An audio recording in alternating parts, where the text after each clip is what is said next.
memahami apa yang mau dilakukannya kepada rakyatnya, apa yang mau diputuskannya kepada rakyatnya, sehingga banyak hal-hal yang tak terduga yang bisa terjadi pada saat itu. Nah, yang keempat, singkirkanlah kotoran. Kalau tadi dibaca sanga, sanga itu kotoran. Singkirkanlah kotoran dari perak, maka hasilnya bahan bagi pengrajin perak itu sudah seperti emas. Bagaimana kita kalau ada perak, di situ banyak kotoran-kotoran atau sanga. Sanga itu kayak kotoran lah. Itu kan harus dibersihkan supaya kelihatan emas itu benar-benar murni. Begitulah yang diminta sebagai seorang raja. Dia harus pandai supaya sebagai seorang raja dia tidak boleh tamak, tidak boleh dia bagaimana ya? Kalau seorang raja tamak, dia ambil semua harta-harta rakyat itu. Tidak boleh. Dia harus murni. Harus murni dia. Jadi seorang raja tidak boleh dia haus jabatan. Kamu udah raja ya sudah raja aja. Jangan lagi diambilnya yang lain-lain. Sebagai pemimpin, karena harta rakyat itu diambilnya tanpa sesuka hatinya. Itu tidak bisa. Seorang pemimpin harus dia bisa kalau di sini dibilang kotoran itu ya seperti tadi, jangan sampai kau ambil yang bukan hakmu. Jangan ambil yang bukan hakmu. Ambillah hakmu. Pakailah hakmu sendiri. Seperti itu maksudnya di sini amanah. Jadi kalau kita seorang, nanti saya sampaikan bagaimana aplikasinya ke kita masing-masing. Ini saya ambil dulu sebagai pemimpin, seorang pemimpin. Nah, yang kelima, singkirkanlah orang fasik dari hadapan raja. Kalau kita lihat orang fasik, ya kalau orang fasik itu kalau boleh harus rendah hati. Rendah hati, kita harus rendah hati. Raja itu harus rendah hati, harus bisa mengayomi. Jadi jangan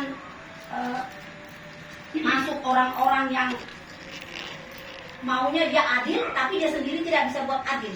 Tadi bilang di sini, singkirkanlah orang fasik dari hadapan raja, maka kokohlah tahtanya oleh keadilan.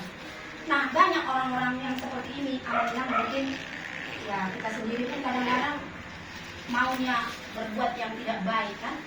Tetapi kalau seorang pemimpin, dia harus bisa membedakan mana orang yang mau masuk ke dalam kerajaannya, apakah ini memang bagus untuk di dalam lingkungan kerajaan. Kalau enggak, raja terus bilang, singkirkanlah orang-orang fasik ini. Sebagai seorang pemimpin, dia sudah bisa membaca. Pergilah ke daerah, atau singkirkanlah ke daerah yang lain. Buatlah dia supaya bertobat lagi. Itunya maksudnya di sini. Yang keenam, janganlah berlagak di hadapan raja atau berdiri di tempat para pembesar. Kalau di sini Mang, kadang-kadang kita maunya kalau seorang raja di satu kerajaan, adanya orang yang perasaan dia dekat sama raja ini, sudah merasa dekat dia sama pemimpin, gak ada masalah sama orang lain, dia tidak peduli sama orang lain. Jongok gua tuh son, udon. Gitulah maksudnya kalau seorang pemimpin ini. Jadi dibilang di sini, singkirkanlah, janganlah berlagak di hadapan raja. Kalau dari kata manusia ini kan, karena dia kawan dekatnya atau sudah merupakan dia punya jabatan di dalam satu kerajaan, ya dia merasa harus duduk di depan. Harus di depan raja itu dia duduk dekat-dekat. Padahal belum tentu raja itu suka. Atau bisa saja pembesar-pembesar lain masuk dia ke situ ke jabatan menteri misalnya. Karena udah dekat dia sama menteri, dekatinya menteri. Belum tentu. Tetapi kita harus, pemimpin itu harus bisa dia menempatkan orang itu, ya duduk di belakang, silakan. Lebih bagus kita disuruh ke depan daripada kita ngambil tempat di depan tapi kita disuruh ke belakang. Itulah konteks yang kita mau baca di sini secara besar namanya. Apa yang mau diambil dari sini namanya? Sebagai seorang raja tadi katanya harus mempelajari, memahami, menggali dulu, menyelidiki dulu, bukan berbicara dulu baru menyelidiki. Itu dalam poin pertama kan. Kadang maunya kita berbicara dulu, sampaikan ke sini, tanpa kita selidiki dulu apa yang terjadi, permasalahannya, kita sudah menyampaikan ke orang apa yang belum benar kita sampaikan. Kalau seorang raja yang bijaksana, dia menyelidiki dulu, benar nggak apa yang disampaikan oleh rakyat ini? Benar nggak yang disampaikan kawanku ini? Betul nggak yang disampaikannya ke aku? Itulah salah satu kebijaksanaan seorang raja. Dia harus menyelidiki dulu, memahami dulu, baru disampaikannya. Sama seperti kita amanah sebagai pemimpin di rumah tangga masing-masing, sebagai kepala keluarga contoh. Kalau kita mendengar dari istri kita atau dari suami, ada songong-songong, apakah suami langsung ikut tanpa menyelidiki dulu? Bisa saja itu benar. Tapi apakah itu langsung benar 100% yang terjadi? Belum tentu. Tetapi selidiki dulu, pahami dulu, baru terima apa yang disampaikannya. Dan belum berarti apa yang disampaikannya itu benar 100%. Nah, itulah yang disampaikan tadi. Seperti apa hati raja di sini?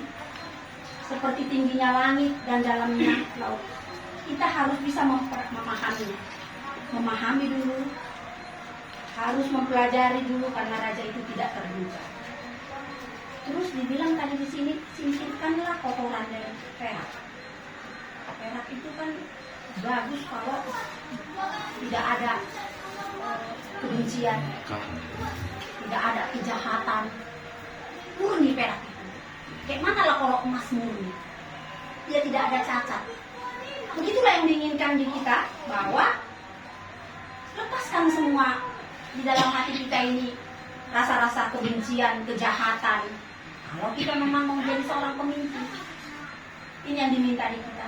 Dia seperti murni, seperti emas, tidak ada cacat. Mau dilempar ke danau pun dia, mau ke kubangan mana, kalau dia murni pasti bisa seperti emas. Sama seperti kita, mau dibawa pun kita ke duduk sama orang jahat, kalau memang kita mau, kita nggak akan terpengaruh sama orang jahat. Kalau ada pengomongan orang begini-begini, kita tidak akan terpengaruh. Itu yang mau disampaikan di sini, amanah. Nah, ini nanti larinya kepada kami, contoh kepada seorang pelayan. Karena ini kemarin dibicarakan di sermon, bagaimana sih sebenarnya pelayan itu di dalam konteks tema kita ini, bahwa di sini adalah pemimpin yang benar. Yesus, tema kita kemarin adalah, bahasa Bataknya tadi saya ini pulang, kalau bahasa Bataknya Yesus pemimpin, bahasa Indonesia nih, Yesus pemimpin yang benar. Nah, ini sebagai pemimpin, kalau di kami pelayan ini kemarin kami lebih banyak memang di-share ke pelayan. Apa sih tugas-tugas kami di pelayan kalau diambil dari konteks ini? Kami lebih banyak sebenarnya kenanya di pelayan. Jadi, alhamdulillah, walaupun saya sampai di sini, kami di sini ada 4 pelayan di sektor kita inilah terutama ya. Jadi kalau di sini dibilang pelayan itu harus seperti apa sih rupanya? Tadi sudah saya sampaikan tadi beberapa penyampaian saya secara global, tetapi kalau secara seorang pelayan itu sebenarnya harus bisa menahan diri, harus bisa memahami jemaat-jemaatnya maksudnya ini kan, terutama di sektor kita ini. Tidak cepat marah. Bagaimana kami di dalam rumah tangga kami, bisa nggak kami seperti ini? Karena kami sebagai role model kami di dalam sektor ini, sebagai contoh kami di dalam jemaat kami. Apa yang harus kami teladani sebagai seorang pelayan, sebagai seorang pemimpin itu? Harus berhikmat, mencari kemuliaan di dalam Tuhan Yesus. Seorang pelayan itu harus bisa membimbing dalam segala hal. Harus keluar dari unsur-unsur negatif.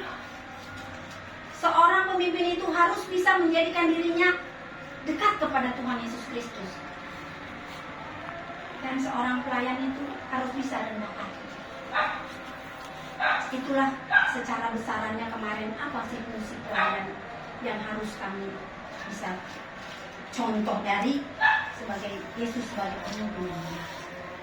Nah, ini amanah, mungkin kami sebagai pelayan banyak kekurangan kami di dalam menyikapi hal-hal di dalam sektor kita ini.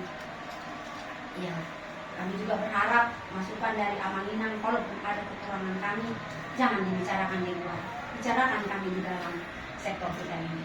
Apa yang kurang di kami, sampaikan kepada kami, sehingga kami bisa saling bersinergi. Kalaupun ada kekurangan kami, berikan kami, tak salah kami dinasihati. Karena kami juga sebagai manusia tidak ada yang sempurna. Jadi diminta di sini Amang, kami juga harus bisa menyingkirkan orang fasik. Kami juga harus bisa menyingkirkan kotoran, sehingga kami bisa murni seperti emas. Bisa kami melayani antara sesama jemaat, khususnya di sektor alam itu, supaya kami tidak cepat jatuh Amang. Karena kalau kami juga sering mendapatkan hal-hal yang kurang nyaman di antara kita, kami juga mungkin gale partomilong, itulah kata orang. Gale do partomilong, sesering kami. Dan abang nggak mau kalian menyampaikan kepada kami kekurangan kami nggak sempurna.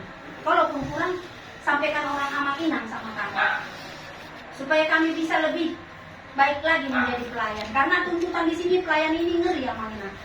Kami harus bisa membuat diri kami tidak boleh jahat, tidak boleh tamak. Harus bisa memahami, harus murni seperti emas. Bagaimana lagi Amanginang? Kalau ini bisa kami ambil, ya mungkin kita bisa damai-damai semua. Hidup kita penuh berkat di mana-mana. Nah, inilah yang mau disampaikan di dalam ayat kita di sini, di mana Tuhan masih memberikan kesempatan kepada kita supaya kita bisa menjadi pemimpin yang benar di dalam kehidupan kita, di dalam rumah tangga terutama. Karena dibilang di sini pelayan itu tidak pernah melakukan kejahatan. Apalagi kalau di dalam rumah tangga, ya. Maaf Amang, bukan hanya cuma pelayan Amang, kita semua yang ada di sini. Sebagai suami, jangan sampai main tangan kepada istri. Saya nggak tahu lagi kalau sampai sekarang masih ada main tangan kepada istri, kepada anak-anak. Malah kalau kata-kata kotor keluar dari mulut kita, apalagi kita sebagai orang-orang Kristen, saya pun nggak tahu lagi bilangnya.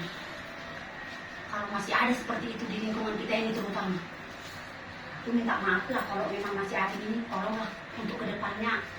Inilah yang diminta Tuhan sama kita, supaya kita kemuliaan Allah itu merahasiakan sesuatu yang kadang kita tidak tahu.